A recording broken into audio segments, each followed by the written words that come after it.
Bonjour à toutes et tous et bienvenue sur la chaîne de Crayon. J'ai reçu une enveloppe.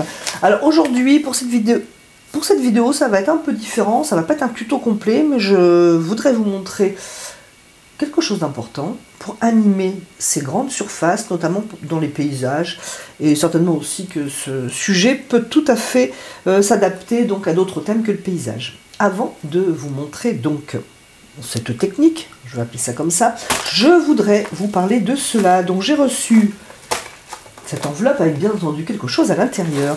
Ce quelque chose m'a été envoyé par la maison Léonard. Alors vous savez que j'aime beaucoup leurs pinceaux. Ils me l'ont envoyé gratuitement. Je ne suis pas payée pour parler de ces pinceaux. Juste je les teste, enfin nous allons les tester ensemble parce que j'aime beaucoup leurs pinceaux tout simplement. Donc voilà ce que j'ai reçu. Je dois vous dire que j'ai déjà regardé quand même. Mais j'ai regardé très brièvement. J'ai à moitié joué le jeu. Donc, Léonard. Alors Léonard, hein, pour rappel, hein, ce sont ces pinceaux Aquarellis dont je me sers vraiment très régulièrement. Touffe ronde, pointe légèrement effilée. Donc moi je les aime beaucoup. Ils sont très polyvalents. Et pour les débutants, vraiment je trouve qu'ils sont parfaits. Et en plus ils sont parfaits pour les expérimenter. Donc voilà. Donc je les aime beaucoup. Voilà, donc c'est une nouvelle série de pinceaux de Léonard qu'ils appellent, je crois, Outre-mer, si je ne dis pas de bêtises. Ah, il y avait un petit papier, voilà, ok. Oui, donc c'est bien ça. Voici deux pinceaux de notre nouvelle gamme Outre-mer en fibre synthétique, imitation petit gris. Alors, imitation petit gris, ça nous dit quoi? Ça nous dit que ça va être un pinceau donc de très bonne rétention des liquides et souple, très souple. Imitation poil de martre est un petit peu plus dynamique. Donc, je vais sortir ces pinceaux. Donc, alors c'est amusant parce que lors de ma dernière vidéo, si vous ne l'avez pas vue, je vous mettrai un lien par ici, je vous disais que je peignais peu avec les pinceaux plats. Et je me suis vraiment, j'ai pris beaucoup de plaisir la dernière fois justement à peindre avec un pinceau plat. Et j'avais l'intention de vous montrer des tutos avec des pinceaux plats. Et justement, voilà, il m'arrive ce pinceau plat. Donc, gamme Outre-mer, imitation petit gris. Celui-ci est un numéro 6. Donc, celui-ci est une touffe ronde, un numéro 8. Ce n'est pas la même référence. Donc, c'est la même matière pour la touffe, mais ce n'est pas la même référence de pinceau. Et ce que je voulais justement vous montrer aujourd'hui, c'est notamment me servir d'un pinceau plat pour vous montrer des possibilités pour animer vos grands plans, vos grandes formes, notamment pour les champs, mais comme je le disais, ça peut tout à fait s'adapter à autre chose. Avant cela, on va donc tester, si vous le voulez bien, ces pinceaux. Pour cela, je vais le mettre dans l'eau, parce qu'il est neuf, donc il y a je sais pas, un produit qui les protège. Je vais le laisser quand même quelques secondes dans l'eau. Donc je vais sortir ma palette de couleurs. Je vais prendre du papier I Love Art, je ne vais pas prendre une chute, quand même faire honneur, rendre honneur à ces pinceaux, pour bien les essayer. Si je prends une petite chute de papier, ça va pas donner. Du papier absorbant, alors je l'ai trempé dans l'eau, le temps de sortir ma palette, je l'ai bien laissé une minute quand même. Est-ce que ça va suffire pour enlever l'après? Bon, je pense qu'on est pas mal. Je vais commencer mon... Déjà, dans la main, il est agréable. Ça, c'est cool. Bon, donc je vais commencer mon test en prenant de l'aquarelle fluide que je vais poser sur mon papier sec. Qu'est-ce que je vais prendre comme couleur? Bah, ici, c'est un mélange de lac de Garance et de bleu Windsor. Allez, on va tester avec ça. Donc là, déjà, il a pris de la couleur. Donc, aquarelle mouillée sur papier sec.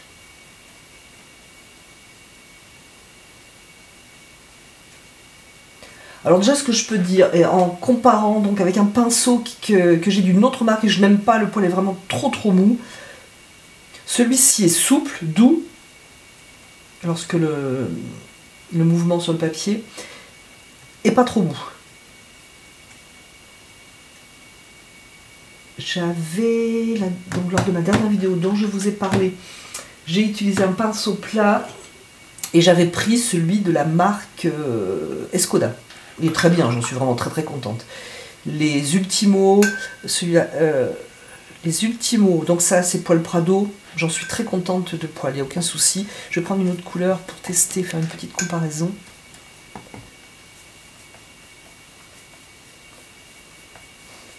Celui-là un tout petit peu plus dynamique, celui-là un peu plus souple.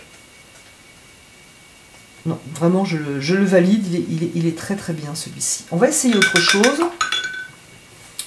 On va mouiller le papier. Alors je le mouille ici pour qu'on se rende bien compte, mais je pourrais bien entendu poser de la couleur sur cette couleur légèrement violette, hein, puisque maintenant je suis sur mouillé. Qu'est-ce que je vais prendre? Je vais prendre du violet Winsor, tiens. Donc sur mouillé. On va voir ce que ça donne.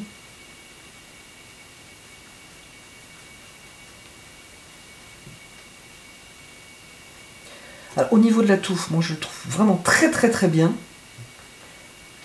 Et alors au niveau du manche, il est très agréable dans la main. De toute façon, je me doutais bien qu'avec Léonard, ces pinceaux allaient être top. Allez, je vais... alors j'ai essayé sur mouillé. Pour le plaisir, je vais poser de l'orange transparent. Du coup, je suis sur sec.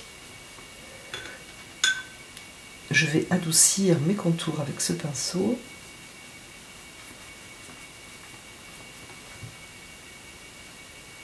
Donc celui-là, il est vraiment topissime. Je vais maintenant essayer celui-ci.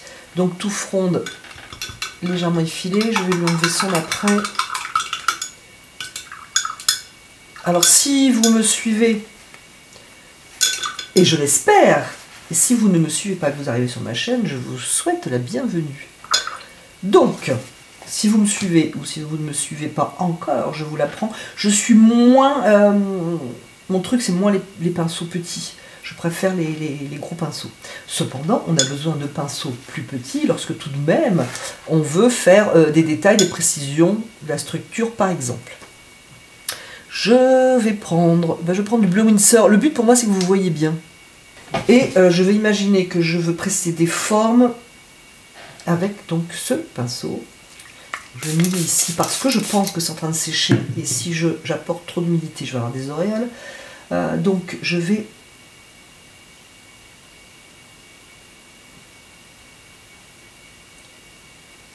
peindre avec celui-ci. En imaginant que je veuille donc apporter de la précision. Comme je suis sur mouillé et que je veux une précision douce, je veux que la couleur se dépose. Donc je n'ai pas appuyé trop sur mon papier, j'ai vraiment déposé la couleur. Alors vous allez dire que j'en rajoute, mais franchement, il est vraiment très très bien. J'ai un autre pinceau de la marque Léonard qui a un petit peu cette touffe. Il faut juste que je mette la main dessus, le style. Quoi style? Voilà, c'est celui-là. Mais alors, on va pas trop se rendre compte, il est quand même plus petit. Mais la façon de poser la couleur n'est pas tout à fait la même.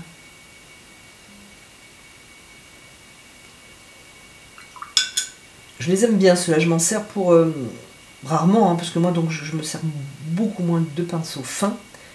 Il est très bien, et celui-ci a une différence.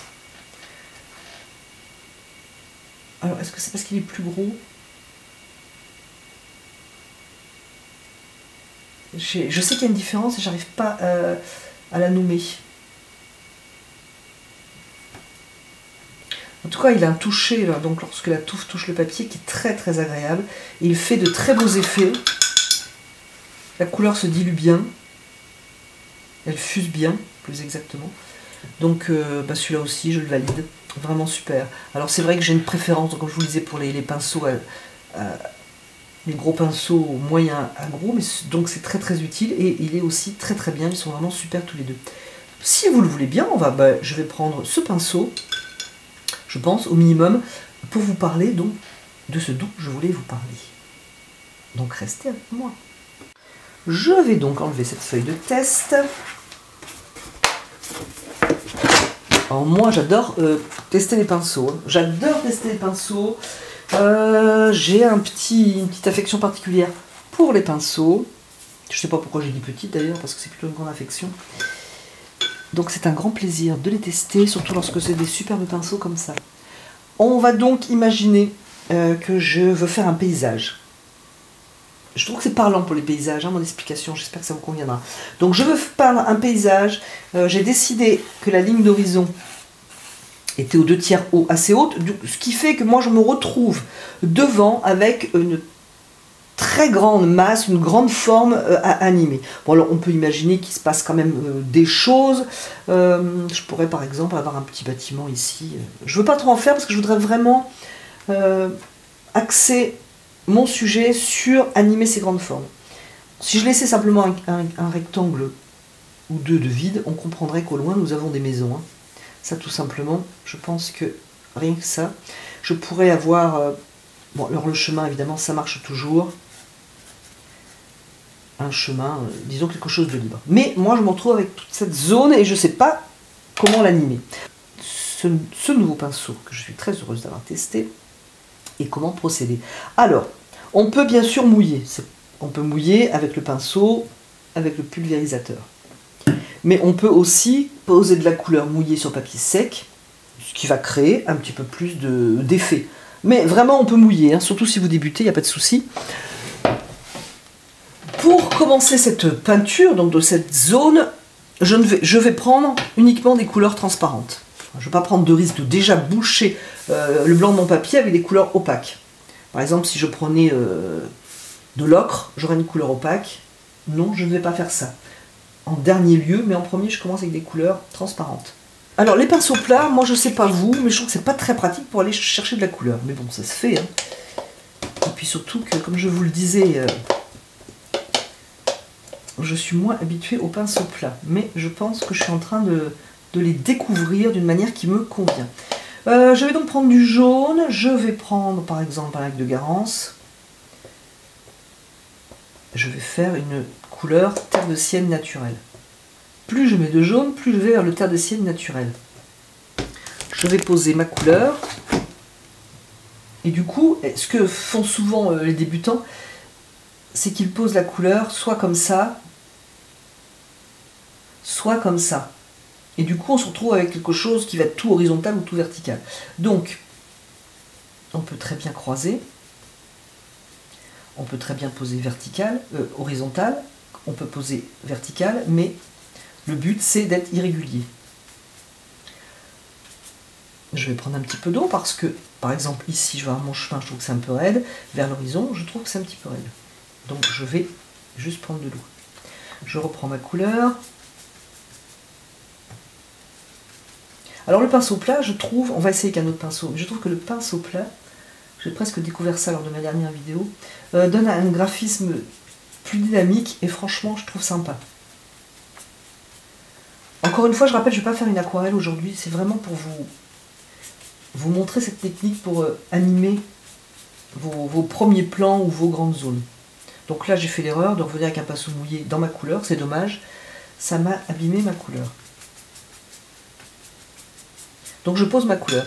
Alors j'ai fait un terre de sienne avec du lac de Garance rose et du jaune clair. Je peux bien entendu prendre du terre de sienne naturel. J'espère que je vais être sur la caméra.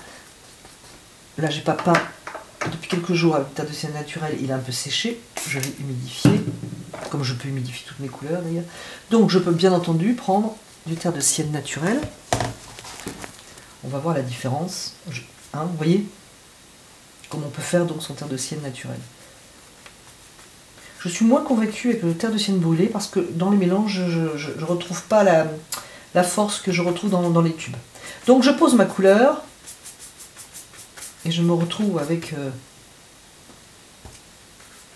une grande forme pas très intéressante de couleur. Alors, je peux continuer, je suis à présent dans le mouillé, donc je peux tout à fait continuer. Je prends une autre couleur. Par exemple, du terre de sienne brûlée. Et pareil, je continue à poser des couleurs. Vous remarquerez quand même que ça reste doux. Je ne fais pas des énormes contrastes. Je peux adoucir un contour, bien entendu.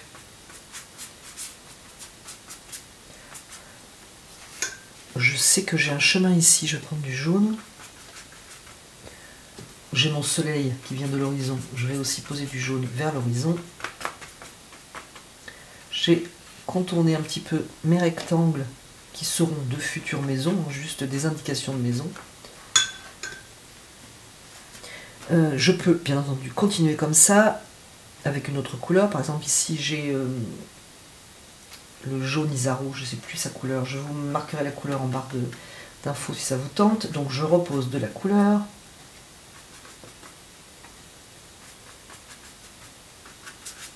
Et là encore une fois, mon sujet est comment animer des grandes formes. Je ne vais pas faire un tuto en entier, j'espère que cela vous conviendra, que cela ne va pas vous gêner. Au bout d'un moment, c'est peut-être trop mouillé. J'ai l'impression lorsque je pose ma couleur que ça ne se passe pas vraiment comme je veux. Voilà, par exemple, j'en enlève au lieu d'en mettre. Et bien, je vais tout simplement laisser sécher. Donc j'espère que c'est sec. Donc ça pourrait être un peu plus sec, mais bon. C'est pas tout ça, j'ai une vidéo à faire, moi. Alors je pourrais bien sûr reprendre son pinceau, ce pinceau plat. J'ai envie de prendre un aquarelliste pour vous montrer un petit peu la différence. La pose est quand même pas tout à fait pareille. Mais quoi qu'il en soit, donc j'ai commencé à poser des couleurs.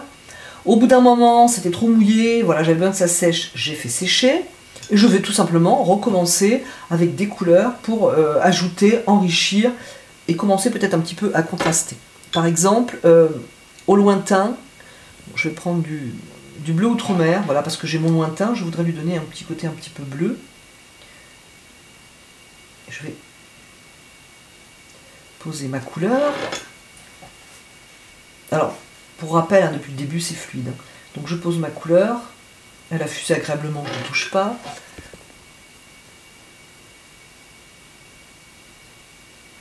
Je vais contourner donc mes maisons. Pas faire quelque chose de raide, mais contourner un petit peu. Ils sont un petit peu grands mes rectangles d'ailleurs. Hein. Si c'était si loin, ce serait plus petit. J'ai de la lumière ici, mais je veux quand même pas avoir bleu d'un côté et pas de l'autre. Hein. Ce serait bizarre, donc je vais quand même passer un petit peu de bleu, tout en laissant plus de jaune. Faire courir un petit peu donc ce bleu qui sur le jaune donne des impressions de verdure. Voilà, j'ai un chemin qui est je ne sais où, et je reprends mes couleurs. Alors, par exemple, terre de sienne, je recommence à les poser. Ce que j'ai fait dessous reste. Je suis en fait en train d'enrichir. Donc, terre de sienne qui va se mélanger agréablement avec mon outre-mer. Je peux reposer du jaune.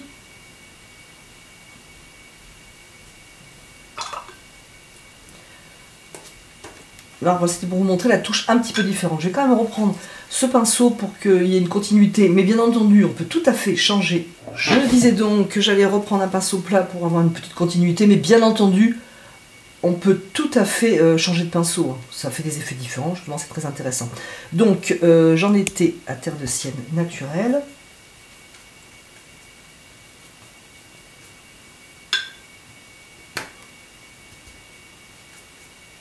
Je continue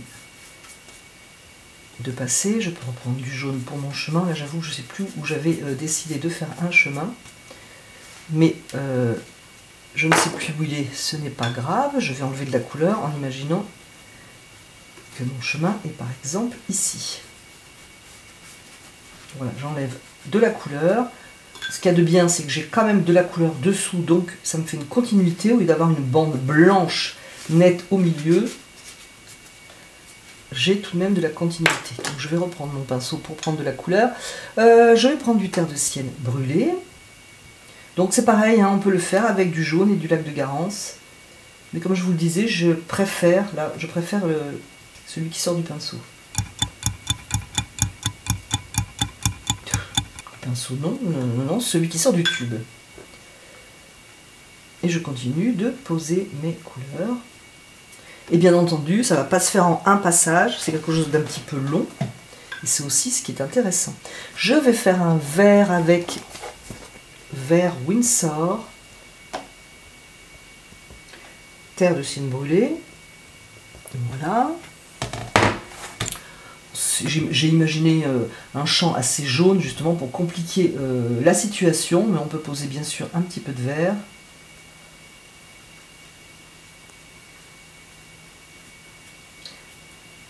Et c'est là qu'avec le pinceau plat, quand on n'a pas l'habitude, on se retrouve avec des choses un petit peu marquées.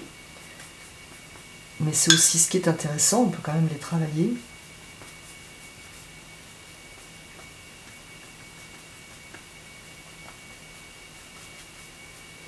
Alors moi, ce vert, je vais le lier avec mon terre de sienne brûlée ou naturelle.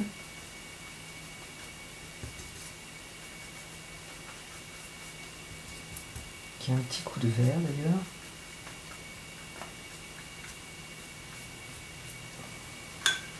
Adoucir mon chemin. Qui est très très en pente, hein. C'est vraiment pour l'explication, pour la démonstration. Et vous verrez que, j'espère que vous remarquerez, parce qu'ici j'ai posé avec l'aquarelliste, donc qui est une touffe ronde, la pose n'est pas du tout pareille. On va le reprendre là, pour par exemple mettre du bleu d'outre-mer, que je vais glisser.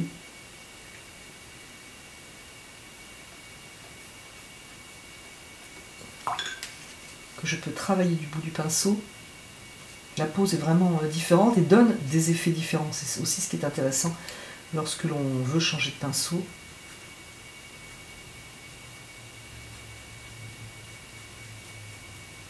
Alors bien entendu, ce qu'on peut faire aussi, si on trouve que c'est trop marqué, là je ne l'aurais pas fait, hein, moi j'aime bien ce qui se passe, mais on peut mouiller avec le pulvérisateur. Ça adoucit un peu. Je préférais donc avant le pulvérisateur. Alors soit je fais sécher, soit je continue. Je vais faire descendre mon bleu.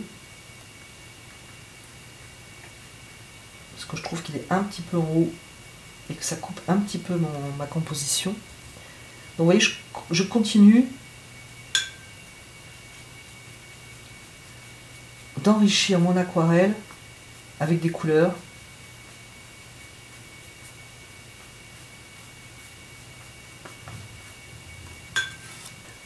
Je vais prendre du orange transparent.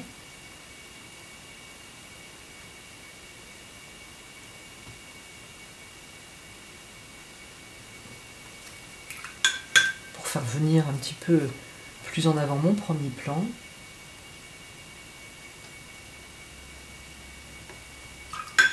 Et pour lier, je peux tout à fait reprendre mon terre de sienne naturelle si je trouve que ce n'est pas assez lié. Si par contre j'aime bien mais que c'est pas fini, je laisserai sécher. Pour l'exercice quand même, je vais peindre un ciel. Alors si je le veux plus dynamique, je vais le faire sur sec. Les coups de pinceau vont bien entendu plus se voir. Et là encore une fois, l'idée, quel que soit le pinceau, c'est pas de passer une bande bien comme ça. On peut pour un ciel vraiment très très lisse, à ce moment-là c'est un lavis plutôt. Et si on veut un ciel un petit peu plus mouvementé, quel que soit le pinceau, c'est de varier les mouvements de son pinceau. Et on a un ciel facile à faire.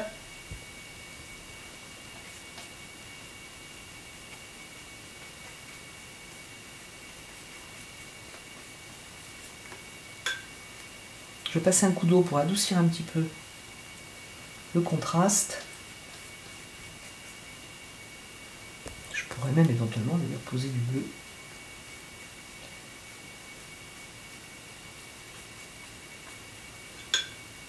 Donc le crayonné pour les maisons, ça c'est à ne pas faire. Hein. Ce que je vais faire, c'est que je vais laisser sécher. Bien, et maintenant, alors, si on est satisfait, eh bien, disons que la mise en place est terminée. Si on ne l'est pas, eh bien, on continue la même chose, tout simplement. Et si vraiment on trouve que c'est un peu patchwork, il y a trop de couleurs, mais franchement, on peut très bien passer un jus par-dessus. Alors par exemple, je prends une terre de sienne. Hein. Donc je me fais un mélange assez fluide de terre de sienne. Et imaginons, je trouve donc que c'est très, il y a des couleurs, ça fait patchwork, mais je pose, j'unifie avec mon terre de sienne qui va lier, qui va très bien lier là ici parce que je m'en suis beaucoup servi dans cette aquarelle. Bon, ça c'est une astuce hein, lorsque l'on n'est pas satisfait. Le but étant d'animer notre aquarelle. C'est dommage évidemment de faire ça si ça a bien fonctionné. Je peux d'ailleurs tout à fait le repasser de l'outre-mer. Toujours pareil, si je trouvais que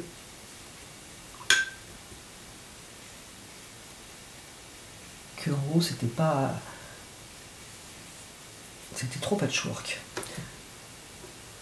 Mais imaginons donc que je sois satisfaite, je peux faire encore des choses. Et bien entendu, il faut que ça sèche, étant donné que j'ai passé un jus partout. D'ailleurs, pour unifier, ça aurait été aussi de bon sens, par exemple, de le faire toujours assez fluide, de passer aussi, hein, pour avoir un petit peu de terre de sienne dans le ciel, de passer le jus sur notre ciel. Ça fait moins bleu terre de ciel. J'espère que vous le verrez à l'image. Allez, cette fois, il faut que ça sèche. J'ai fait sécher, je ne sais pas si c'est bien sec d'ailleurs, j'étais en train de faire sécher, je me suis dit je pourrais quand même vous montrer aussi autre chose. Alors je voulais vous montrer quelque chose, je vais prendre donc ce pinceau que m'a envoyé Marc Léonard, à touffe ronde, hein, toujours donc dans leur collection Outre-mer. Une chose à mon avis à ne pas faire, j'aime bien ce qui se passe ici, et imaginons, je veux le mettre en valeur, et donc je pourrais passer une couleur plus sombre pour un petit peu contourner les formes que j'aime. Et ça, je trouve, voilà, c'est pas très très heureux. Du coup, et c'est là que j'ai pensé que je pouvais vous montrer quelque chose, mais il vaut mieux quand même que ce soit sur humide, donc après avoir fait sécher, je mouille. Là, c'est juste que j'y avais pas pensé. Prendre un pinceau, faire une couleur, alors bon, par exemple, je peux prendre l'orange, hein. Je vais prendre assez fluide. Là, c'est à tester parce que si vous faites trop crémeux, ça marche pas. Et trop fluide, ça peut faire un petit peu trop étalé, donc à voir. Et donc, pulvériser de la couleur. Par exemple, pour vos premiers plans. On peut prendre aussi, bien sûr, le terre de sienne, qui est notre couleur fil rouge, je dirais.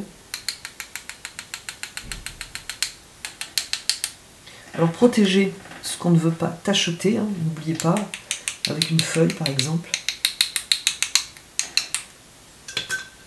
Bien entendu, on peut aussi prendre notre vert.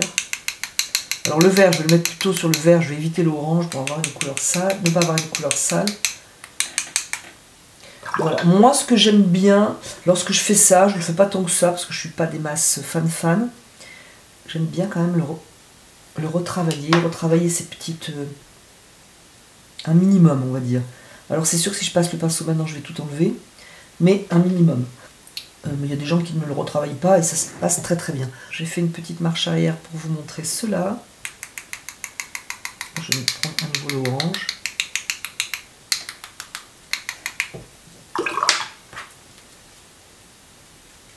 Du coup, c'est vrai que ça anime très très bien. Donc ça va se fondre. Hein. Il y a bien sûr le sel aussi, mais moi le sel, je ne suis pas très fan. Je trouve que ça laisse des grains. Donc voilà, je ne suis pas très très fan. Le film alimentaire aussi que l'on peut poser sur la couleur humide, on attend que ça sèche, etc. Quoi qu'il en soit, à mon humble avis, ces effets-là sont efficaces s'il y a quelque chose dessous. Si on peint juste les effets, mais qu'il n'y a pas de structure dessous, qu'il n'y a pas de couleur dessous, voilà, ça fait la cerise sur le gâteau, à mon avis. Donc je voulais ouvrir un petit peu de blanc, c'est pour ça que j'avais fait sécher. Autre effet qui anime, au lieu donc d'avoir fait des réserves avec du doigt et une gomme, c'est prendre un pinceau à touffe raide, hein, donc c'est tout simplement un pinceau loisir créatif qui n'est pas très cher, pour ouvrir des blancs. Alors on évite de faire des grandes feuilles, des grandes herbes de vent bien piquées, on fait attention à ça, mais on peut créer des blancs en enlevant de la couleur de manière horizontale, hein. Mais on peut aussi tout à fait faire des formes verticales tant que on y va, disons, doucement et qu'on ne fait pas des grandes choses devant, comme s'il y avait des premiers plans qui sont très très envahissants. Donc c'est très joli, moi j'aime bien. ces ouvertures de blanc. Je trouve que ça fait vraiment des effets sympas. Donc voilà pour les blancs, je vous laisserai essayer. Et ce qu'on peut faire aussi toujours, un petit peu dans cet esprit, c'est tapoter simplement de l'eau qui va chasser la couleur et donc ça va faire des sortes d'auréoles qui peuvent être assez sympas. Je vous laisserai essayer. Bien entendu, on a ici un chemin, donc je pense qu'ici on a des ombres, on peut reprendre d'autres couleurs plus foncées. Par exemple bleu outre-mer et vert Windsor. Là je ne suis pas très foncé, donc je vais y aller mollo pour les contrastes et venir donner un petit peu de foncé, comme si j'avais une ombre ici créée par une butte par exemple. Je ne vais pas aller sur l'orange parce que j'aime mon orange. Je peux poser ma couleur foncée entre les tons orange par exemple. Et là je vais venir le retravailler. Ça crée du volume. Je vais un peu adoucir ici, faire venir ma couleur sur mon chemin. Je peux créer tout à fait la même ombre ici, hein. Il pourrait y avoir, par exemple, autour de mes blancs, un petit peu de couleur, un petit peu de plus foncé, un petit peu d'ombre. J'avoue que ça m'agace, je viens de me rendre compte que je n'avais pas mis le micro à l'endroit adapté. J'espère que le son ne sera pas trop mauvais. Voilà, c'est bête, et ça me contrarie. Je vais reprendre ce pinceau. Donc toujours l'outre-mer que je viens de recevoir, parce que ce qui marche bien, qui marche très bien, c'est les poteaux, hein, pour structurer, là ça c'est nickel. Alors je vais prendre une couleur que j'ai pas encore mise dans ma composition, je vais prendre du brun Van Dyck, mais par contre je vais mettre du bleu outre-mer dedans, ou du vert Windsor, c'est-à-dire une couleur qui est dans ma composition. J'espère juste que c'est assez sec, sinon voilà, c'est embêtant. Et bien entendu, on peut faire des poteaux. Ça marche toujours, les poteaux. C'est un peu mouillé.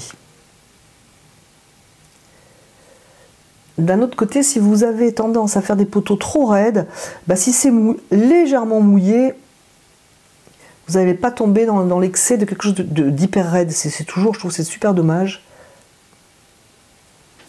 Bon, là, c'est peut-être un peu léger. Mais... Donc, les poteaux, évidemment, ça marche très bien. Il suffit quand même de prendre la couleur de la composition. Moi j'ai pris un peu de brun Van Dyck, mais vous pouvez tout à fait prendre le bleu outre-mer et le vert Windsor dont on s'est servi pour que ça fasse pas trop hyper posé. Voilà, là c'est une couleur qui est présente dans la composition. Bleu outre-mer, vert Windsor. Donc les petits poteaux, ça marche super bien pour donner l'impression d'un chemin et que ça part au loin, etc.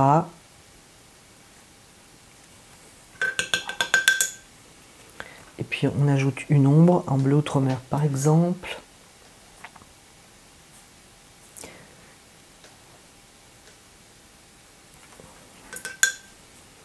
Bon, c'était pas les poteaux que je voulais vous montrer, moi c'était comment animer toutes ces surfaces de végétation. Hein, quand il n'y a pas d'arbres, enfin quand il n'y a rien, c'est des grandes zones. Ça peut être valable pour des murs, ça peut être valable pour des pierres, etc. Voilà, comment animer. J'espère que cela vous aura intéressé. J'espère surtout avoir été explicite, hein, parce que c'est pas un tuto, c'est vraiment vous montrer des pistes pour animer vos grandes formes. Que vous n'ayez pas... je vais chercher du papier. Pour que vous n'ayez pas des choses juste comme ça, quoi. Et vous savez, on passe bien dedans. Là encore, je suis fluide, mais on passe bien dedans. Et on a en fin de compte des grandes masses comme ça qui ne sont pas colorées, où il se passe rien. Voilà. Donc j'espère, vraiment, j'espère que cela aura pu vous aider. C'est pas un tuto, dites-moi si cela vous pose problème ou pas. Moi, je trouve que c'est sympa. Ça permet aussi, lorsque c'est pas un tuto, de m'axer sur un point précis. Donc, n'hésitez pas à me donner votre avis. Je vous remercie d'avoir regardé, écouté cette vidéo et je vous dis à bientôt sur la chaîne de Comme de Crayon.